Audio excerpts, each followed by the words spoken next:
बिस्मिल्लाहिर्रहमानिर्रहीम। अस्सलाम वालेकुम प्यारे बच्चों, कैसे हैं आप? यकीनन ठीक होंगे, तंदुरुस्त होंगे।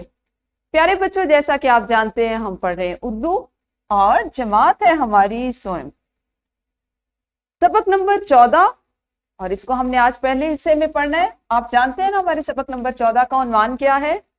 जी, हमारा सबक नंबर 14 है हमारे मजहबी त्यौहार। आपने आज इस सबक को जिन हासिलात ताल्लुम या जिस हासिल ताल्लुम के साथ मुकम्मल करना है वो है फेल की अकसाम, माजी, हाल और मुस्तकबिल को पहचान सके। सबक शुरू करने से पहले जल्दी से मुझे बताइए कि फेल किसको कहते हैं? जानते हैं आप? शाबाश, किसी भी काम के करने को, होने को या उसके पाए जाने को फेल कहा जाता है। जबरदस्त, जल्दी से बात कर लेते हैं इस्लामी नुक्ता नजर पर।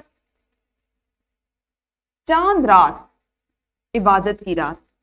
रसूलुल्लाह सल्लल्लाहु अलैहि वसल्लम ने इरशाद फरमाया, जिस शख्स ने ईदैन यानी ईद उल फित्र और ईद उल अज़हा की रातों को सवाब की उम्मीद रखते हुए जिंदा रखा, यानी इबादत में मशगूल रहा और गुनाहों से बचता रहा, तो उसका दिल कयामत के उस वहशतनाक दिन ना मरेगा जिस दिन लोगों के दिल वहशत और घबराहट की वजह से मुर्दा हो जाएंगे। यानी हम जब चांद नजर आता है तो उसको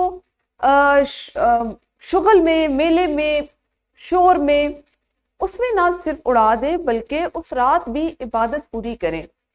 जो फर्ज नमाज है, इशा की नमाज है, उसको भी अदा करें। उसके बाद अगर हमें कुछ नफली इबादत हम कर सकते हैं तो हम करें। अल्लाह का शुक्र अदा करें कि उसने हमें जो ईद जैसी एक, आप कह लें कि एक अच्छा मौका दिया, या सबसे मिलने का जो एक मौका होता है, खुशी का त्यौहार है, उसको देखना नसीब किया। तो इसको जाया ना करें, इसको सिर्फ शुगल मेले में, हंसी मजाक में ना उड़ाएं, बल्कि जिस हद तक मुमकिन हो सके अल्लाह का शुक्र अदा करें, उसकी इबादत करें। हमने इसका रेफरेंस या इसका हवाला इसलिए दिया कि हमारा सबक भी हमारे मजहबी त्यौहार है। जल्दी से करेंगे हम दोहराई और आप मुझे बताएंगे कि कुछ अल्फाज यहाँ पर लिखे हुए हैं, इनके मुतरादिफ क्या है, और आपने हर लफ्ज के मुतरादिफ से एक एक जुमला बनाना है। तरीका क्या होगा? सबसे पहला लफ्ज है मुशक्कत। आपने मुशक्कत का मुतरादिफ अपनी मुअल्लिमा को बताना है और मुतरादिफ से एक जुमला बनाना है। एक बच्चा ऐसा हो सकता है कि मुशक्कत का मुतरादिफ बताए और दूसरा साथी जो है वो जल्दी से इतनी देर में उसका जुमला सोचे और वो जुमला बताए। इसी तरह से अगला लफ्ज होगा रहम, रोशनी, शम्स और कारामत। तो वीडियो को जल्दी से यहीं पे रोकिए, इन अल्फाज के मुतरादिफ बताइए और हर लफ्ज के मुतरादिफ से एक एक जुमला भी बनाइए। जी, यकीनन दोहराई तो आपने बहुत बेहतरीन अंदाज में की होगी। पढ़ने से पहले एक छोटी सी सरगर्मी करते हैं और उसके बाद हम देखेंगे कि आज हम कौन सा काम करने जा रहे हैं। आपके पास 3 जुमले लिखे हुए हैं, मैं आपको जुमला पढ़ के बताती हूँ। आपने मुझे बताना है कि इन जुमलों के लिखने का यहाँ पर क्या मकसद है, या मैंने आपको ये जुमले क्यों बताए। तुमने कल खाने में क्या खाया था? तुम जाओ, अभी हम खेल रहे हैं। तुम कब नानी अम्मा के घर जाओगी? कुछ समझ में आया कि आपको ये 3 जुमले, मैंने यही 3 जुमले क्यों मुंतखब किए, इन्हीं 3 जुमलों का इंतखाब क्यों किया गया? जी, अगर आप गौर करें तो क्या था इसमें? हाँ जी, ये जमाने की 3 अकसाम है। ये कौन सी किस्म है? शाबाश, ये है जमाना माजी, और ये बहुत खूब, ये है जमाना हाल, और इसको हम कहेंगे जमाना मुस्तकबिल, क्योंकि इसमें कभी पूछा जा रहा है ना कि कब होगा, कब करोगी। जबरदस्त, इसका मतलब है आपको ये तो पता है कि हमने आज क्या काम करना है। हमने आज फेल की अकसाम यानी माजी, हाल और मुस्तकबिल के बारे में जानना है, और इसके बारे में ज्यादा तो बात करने की जरूरत नहीं क्योंकि आप लोगों को तो पहले से इल्म है। हम इससे पहले जब अपने गुज़श्ता सबाक में पढ़ चुके हैं तो वो आपको इसी अच्छे से ज़हन नशीन है। आप मुख्तलिफ जुमलों में इसकी पहचान कर सकते हैं, मुख्तलिफ जुमलों में इन तीनों फेल की ज़माने की जो तीनों किस्में इनको इस्तेमाल कर सकते हैं।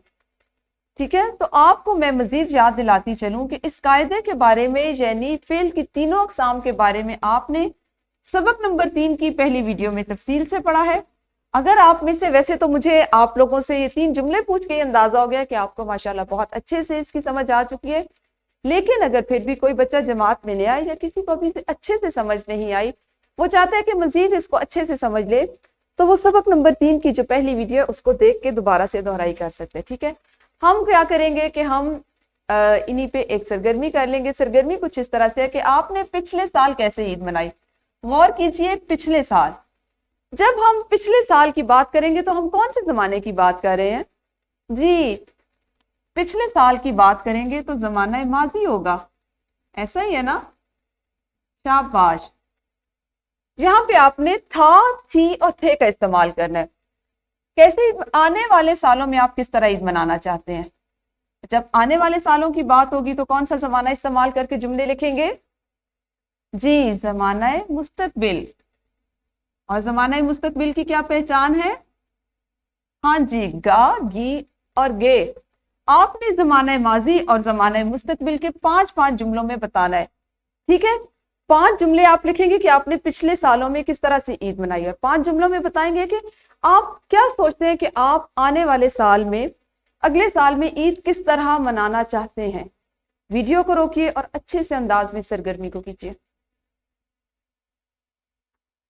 इनफरादी सरगर्मी आपने अच्छे अंदाज में की होगी, हर किसी ने अपना तजर्बा लिखा होगा, हर किसी ने अपने एहसास लिखे होंगे कि कैसे उसने ईद मनाई और किस तरह वो चाहता है कि अपनी उसकी ईद मजीद बेहतर हो सके।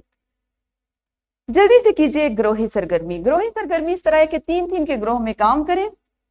हर बच्चा फेल की किसी भी किस्म के 2 जुमले बताए, बाकी दोनों तलबा इनको फेल की एक हालत में बदलें। ठीक है, 3-3 साथी मिल जाइए। एक बच्चा जो है, एक साथी जो है वो 2 जुमले बताएगा और दूसरे दोनों साथियों ने, अगर पहले साथी ने आपको जमाना माजी के 2 जुमले बताए हैं तो एक साथी उसको जमाना हाल में बदलेगा और दूसरा जमाना मुस्तकबिल में। फिर दूसरे साथी की बारी आएगी, वो अगर आपको जमाना मुस्तकबिल में 2 जुमले बताता है, पहला साथी उसे जमाना माजी में बदलेगा और दूसरा जमाना हाल में। इस तरह से ये आपने यूं तीनों ने मिलकर सरगर्मी को करना है। और आप सोचें कि आप मुख्तसर से वक्त में कम से कम 6 जुमले ऐसे हैं जिनको नए जुमलों को आपस में बदल सकते हैं, सोच सकते हैं। असातिज़ा कराम, यहाँ पे आप ऐसा भी कर सकते हैं कि जो ग्रोह जो है वो जल्दी काम कर ले, उनको मजीद 2 जुमले खुद से दे दीजिए ताकि बच्चों की समझने की सलाहियत जो है, सोचने की सलाहियत, बोलने की सलाहियत में इजाफा हो। एक और काम भी किया जा सकता है कि आप जब बच्चे ये सरगर्मी मुकम्मल कर लें तो ग्रोह की सूरत में हर ग्रोह को ये कहें कि वो एक जमाने पे, जैसे एक ग्रोह जो है वो जमाना माजी को ज़हन में रखे और अपना कोई यादगार वाकया बताए। एक ग्रोह जो है वो जमाना हाल पे बात करे और एक ग्रोह जो है वो जमाना मुस्तकबिल पे बात करे कि वो क्या करना चाह रहा है। आप इस तरह से भी सरगर्मी को करवा के जमानों की दोहराई करवा सकते हैं। तो वीडियो को रोकिए और ये सरगर्मी कीजिए। यकीनन ग्रोही सरगर्मी करते हुए आपको बहुत अच्छा लगा होगा। देखते हैं हमारे पास मश्क में इस हासिल ताल्लुम पर कौन सा सवाल शामिल किया गया। सवाल नंबर 5, दर्ज झैल अल्फाज में फेल ढूंढकर रंग भरे और इनको जुमलों में इस्तेमाल करें, जैसे मनाया, कौम, रखा, भेजा, ईद और कहा। सवाल नंबर 6, जमाना मुस्तकबिल के जुमलों के सामने हरा, जमाना माजी के जुमलों के सामने लाल रंग भरें। ठीक है, हरा और लाल रंग आपने भरना है। ये आपका काम है मश्क का, जो आपने अभी जमात में करना है। वर्कशीट आपके लिए जो बनाई गई, कुछ मिले जुले जुमले लिखे गए, आपने इनके सामने जमाने के एतबार से उनकी हालत का नाम लिखना है। मैं कल घर चली जाऊंगी, जैसे कि आपको जुमले की नौयत से अंदाजा हुआ है ये जमाना मुस्तकबिल का जुमला है, तो आपने यहाँ पे लिख दिया मुस्तकबिल। इसी तरह बाकी जुमलों को पढ़ के आप खुद मुकम्मल करेंगे। सवाल नंबर 2, दिए गए जुमलों को फेल की दीगर 2 हालतों में बदलना है। फेल माजी के जुमले को हाल और मुस्तकबिल में, हाल के जुमले को माजी और मुस्तकबिल में। इस तरह से आपने हर जुमले को पढ़ना है, उस पर गौर करना है और फिर उसको हालत को बदल के लिखना है। ठीक है, इसके अलावा आपका जो घर का काम है वो ये है कि अपने आज, गुजरे हुए कल और आने वाले कल के बारे में 3-3 जुमले लिखकर लाएं। आपका आज कैसा गुजरा है, आपका कल कैसा गुजरा और आप कैसे चाहते हैं कि आपका आने वाला कल कैसा हो। ये आपके घर का काम है जिसमें आप अपने वालिदैन से मदद ले सकते हैं, उनकी रहनुमाई से भी इस काम को मुकम्मल कर सकते हैं। कल मिलेंगे इसी सबक के अगले हिस्से के साथ। उस वक्त तक आप सब अपना ख्याल रखिए। अल्लाह हाफिज, शुक्रिया।